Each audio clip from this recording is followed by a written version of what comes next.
ကျွန်တော်ဒီနေ့အကြောင်းအလုပ်ကိုဆိုတော့ရန်ပြင်မဲ့နေအဲ့ဒါကျွန်တော်မျက်နှာလေးချက်ပြန်ကြည့်ရတယ်မောပြေသွားတာပဲဗျာ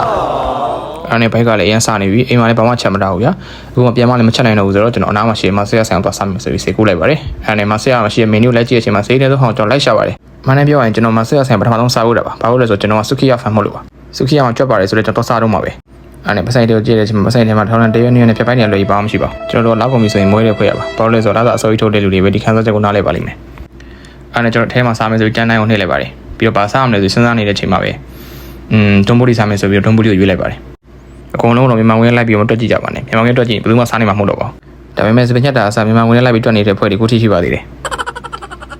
ဆိုတော့ကျွန်တော်အသေးဆုံးဟာပဲစားမယ်ဆိုပြီးတော့930တောင်ရွေးလိုက်ပါတယ်မြန်မာဝင်တွက်ကြည့်မယ်ဆိုရင်တော့1000လောက်ကျပါတယ်ဒါပေမဲ့မစားတော့ဘူးဆိုပြီးကျွန်တော်ပြန်လို့မရပါဘူးဘာလို့ဆိုအိမ်မှာမှမရှိပါဘူးဒီလအကြောင်းလောက်ကသွင်းရမယ်လားဆိုတော့တလားလုံးရေနဲ့ထမင်းပါပဲဒီခဏချက်ကငမွေးပိစာရလာတဲ့သူတွေပဲနားလဲပါလိမ့်မယ်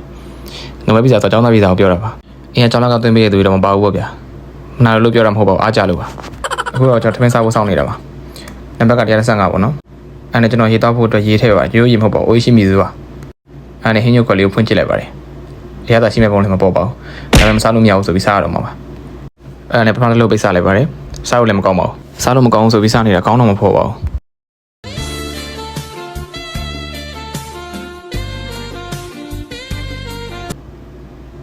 ပူတာကွာကျွန်တော်တောက်နေရရိုးရေမဟုတ်ပါဘူးအိုးရှိမိသေးပါတောက်လို့ကောင်းတော့နောက်တစ်ခေါက်ထပ်တောက်ပါတယ်တောက်လို့ကောင်းတယ်ကောင်းဆိုရင်နောက်တစ်ခေါက်ထပ်တောက်ပြန်ပါတယ်အဲ့နဲ့ကျွန်တော်စားပြီးသားဟာတွေပြန်တော့ထားပေးရမယ်ပေါ့နော်စိုက်မှာဆိုရင်မထားတော့တဲ့တရုပ်တွေကျွန်တော်ဆဲနေကြမလို့ပါအားလုံးကျေးဇူးတင်ပါတယ်